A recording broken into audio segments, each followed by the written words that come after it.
Match ختم ہونے کے بعد میں وہیں رکا کہ گرامر اسکول میں اپنی تعلیم مکمل کروں۔ مقامی لوگوں میں کوئی دوست بنانا مشکل نظر آیا، تقریباً ناممکن ہی۔ البتہ رشتے کے بھائیوں اور اسکول کے بعض ساتھیوں سے گہرا تعلق تھا۔ کسی بھی وقت ایک دوسرے کے گھروں میں جا پہنچتے۔ تعلقات گہرے اور سچے تھے، چنانچہ ہر طرح کے حسد اور تلخی سے محفوظ۔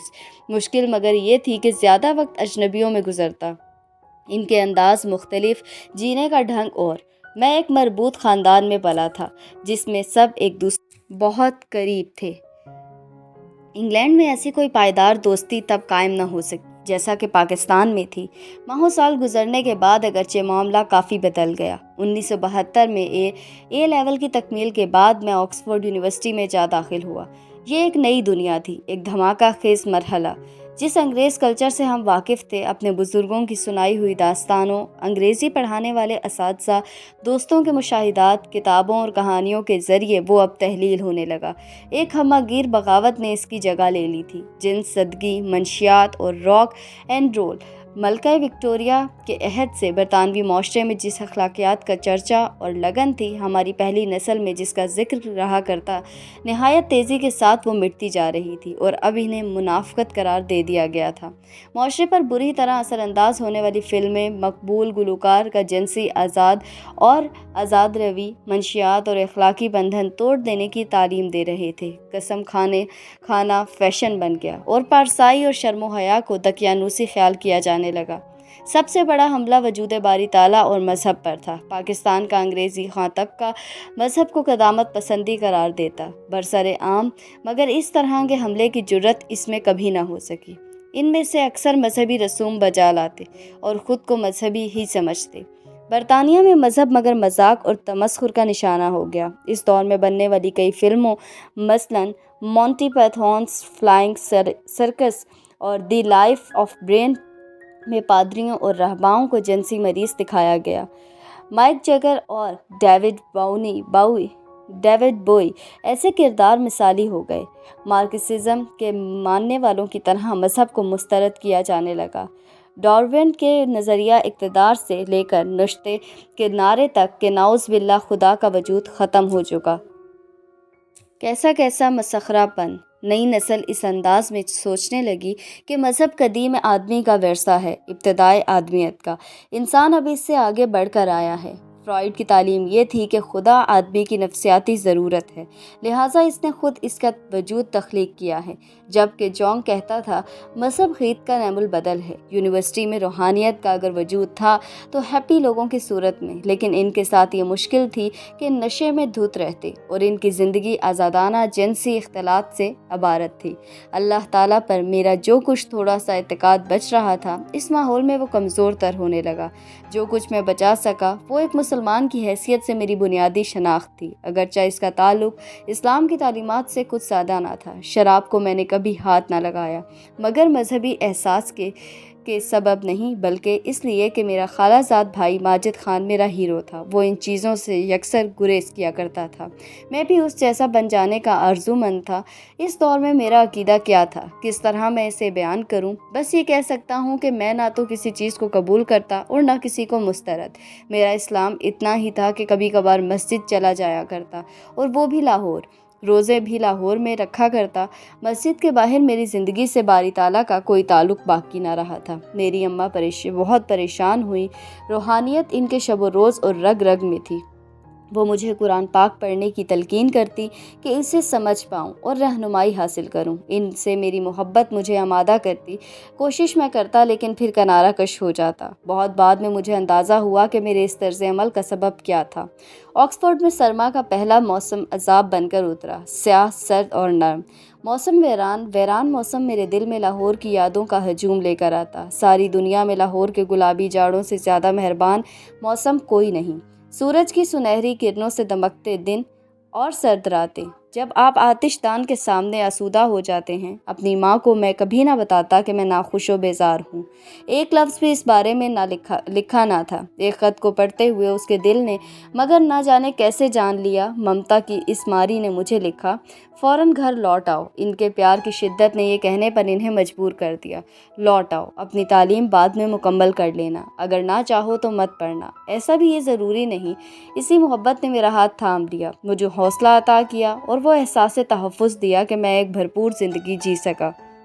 ان کی الفت نے اپنے فرزند پر ان کے کامل بھروسے سے مجھے عزت نفس کا شعور بخشا، جو کامیاب زندگی کا لازمہ ہے۔ ان انگریز طلباء کے مقابلے میں کس قدر میں خوش قسمت تھا جو دباؤ کا شکار رہتے کہ جلد از جلد تعلیم مکمل کرنے کے بعد فوراً ہی ملازمت تلاش کریں۔ ان میں سے اکثر پہلے ہی والدین کے گھر چھوڑ آئے تھے۔ ہم پاکستانیوں کے لیے تو یہ تصور ہی اذیت ناک ہوتا۔ ہمارے رشتے اور کچھ اور طرح کے ہیں۔ کوئی اپنے باپ بیٹے کو گھر سے نکال سکتا، کیسے نکال سکتا ہے؟ کوئی بیٹا اپنے والدین سے جدا کیسے ہو سکتا ہے؟ بڑھاپے میں اس کی نگہداشت کرنا ہے، یہ ایک روحانی عمل ہے، محض اخلاقی فریضہ نہیں۔ شاید یہ کوئی اتفاق نہیں کہ آکسفورڈ میں میرا بہترین دوست ایک ہندوستانی تھا، وکرم مہتا۔ میری طرح بھی وہ ایک قدامت پسند خاندان سے تعلق رکھتا تھا۔ میری طرح اس نے ایک انگریزی اسکول میں تعلیم پائی۔ ہم 3 آدمی قریب آ گئے، وزیر اعظم ذوالفقار علی بھٹو کی بیٹی بے نظیر، میں اور وکرم۔ صرف اسی لیے نہیں کہ ہمارا ایک ہی پس منظر تھا، بلکہ اس لیے بھی کہ ہمارے مضامین بھی ایک تھے۔ ہم سب اقتصادیات اور پولیٹیکل سائنس کی تعلیم حاصل کرنے میں مصروف تھے۔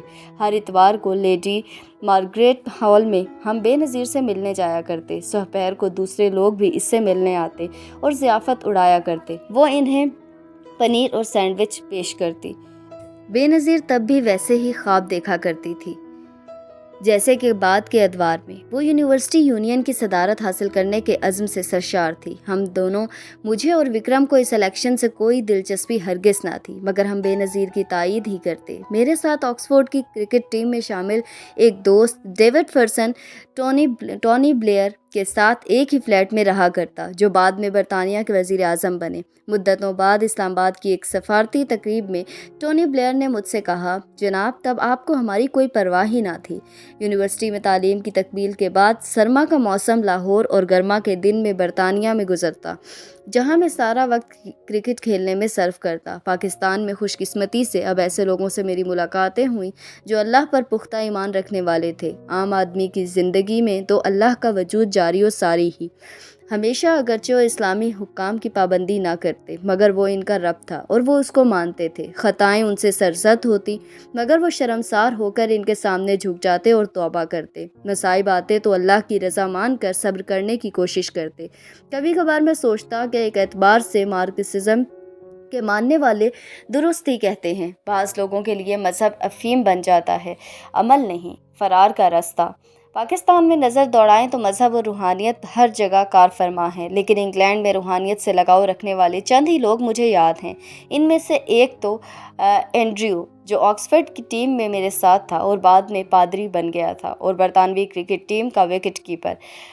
ایک واقعہ ایسا پیش آیا کہ مجھے یاد رہے گا۔ 1978 میں ایلن ناٹ بھی کیری پیکر کی اس عالمی 11 کا حصہ تھے، میں بھی جس میں شامل رہا۔ ایک میچ کے بعد ہم اس سوال پر بحث کرتے رہے کہ انعامی رقم کس طرح بانٹی جائے۔ کھیلنے والے 12 کھلاڑیوں میں برابر یا ان 6 عدد ساتھیوں کو بھی شریک کر لیا جائے جو اس روز شامل نہ ہوئے کہ کہیں اور کھیل رہے تھے، اگرچہ ٹیم کا حصہ تو تھے۔ کچھ دیر کی بحث کے بعد ہم نے طے کر لیا کہ یہ صرف ان کا حق ہے جو سخت مقابلے میں شامل تھے۔ نوٹ کو اس پر بہت صدمہ ہوا۔ اس نے کہا، یہ تو لالچ ہے، نرا لالچ۔ اگر وہ ہمارے ساتھی ہیں، ہم ان کے ساتھ سری ناانصافی کے مرتکب ہیں۔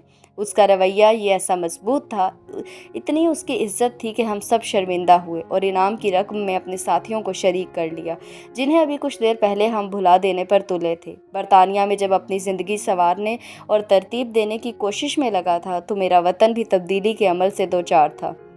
ذوالفقار علی بھٹو اگرچہ خود بھی مشرقی پاکستان کی علیحدگی کے لیے ایک حد تک قصوروار تھے، لیکن اب وہ اقتدار میں تھے۔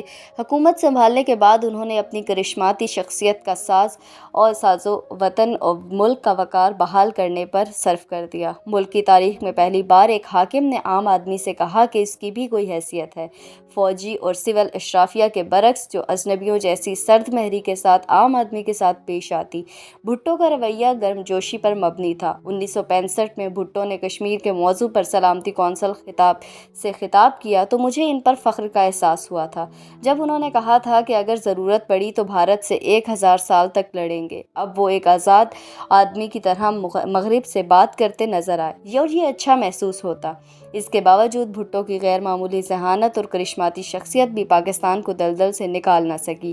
ان کی بے ربط اور بے مہار قوم پرستی نے معیشت کو تباہ کر دیا۔ ان کی جاگیردارانہ ذہنیت نے جو اختلاف رائے برداشت ہی نہ کر سکتی، جمہوریت کو مزید نقصان پہنچایا۔ ان کے دور کا ایک بے حد تباہ کن فیصلہ مگر 1972 میں تمام نجی اسکولوں کو سرکاری تحویل میں لے لینا تھا۔ آخرکار یہ تو آشکار ہو گیا کہ جناب بھٹو اس ملک گیر جماعت پاکستان پیپلز پارٹی کو محض اپنی ذات کے لیے استعمال کر رہے تھے۔ عوام کو اختیار سونپ دینے کا وعدہ وہ بھول چکے تھے۔ اپوزیشن ان کے خلاف متحد ہو گئی۔ 1977 کا الیکشن ہوا تو ان کے بڑے پیمانے پر کی دھاندلی کا الزام لگا۔ احتجاجی مظاہرے برپا ہوئے تو سنگ دلی سے کچل دیے گئے۔ مذہبی جماعتوں کے دباؤ سے نجات پانے کے لیے بھٹو نے آخری حربہ یہ اختیار کیا کہ الکحل، قمار بازی اور شنبیہ کلموں پر پابندی لگا دی۔ اس کے باوجود احتجاجی مظاہرے بڑھے اور فساد میں بدل۔ اب ان پر قابو پانے کے لیے فوج بلائی گئی۔ بالآخر مارشل لا نافذ ہوا اور 11 سال کے لیے ایک جنرل حکمران بن گیا۔ جنرل محمد ضیاء الحق نے بے پناہ مقبول لیڈر کو ایک شب اقتدار سے بندوق کے زور پر الگ کر دیا۔ اگلے برس 1978 میں پاکستان کے صدر بن بیٹھے اور 1979 میں سابق وزیر اعظم کو پھانسی دے دی۔ یہ سانحہ ہوا تو میں سرکار سری لنکا میں کرکٹ کھیل رہا تھا۔ صدمہ ہوا، بے حد شدید صدمہ۔ غلطیاں انہوں نے بہت کی تھیں مگر پھانسی ناقابل قبول۔ مزید بحران ابھی باقی تھے۔ 1979 کا سال بعض اعتبار سے تاریخ ساز تھا۔ مغرب زدہ رضا شاہ پہلوانی کو خمینی کے اسلامی انقلاب نے چلتا کیا۔ اس برس کے آخری دن تھے کہ روسی افواج افغانستان میں داخل ہوئیں۔ اب ایک طویل مدت کے لیے پاکستان بھی مغرب کا حلیف تھا، خاص طور پر امریکہ کا بہادر، جس کے سائے میں کوئی بھی ملک خود مختار نہ رہ سکا۔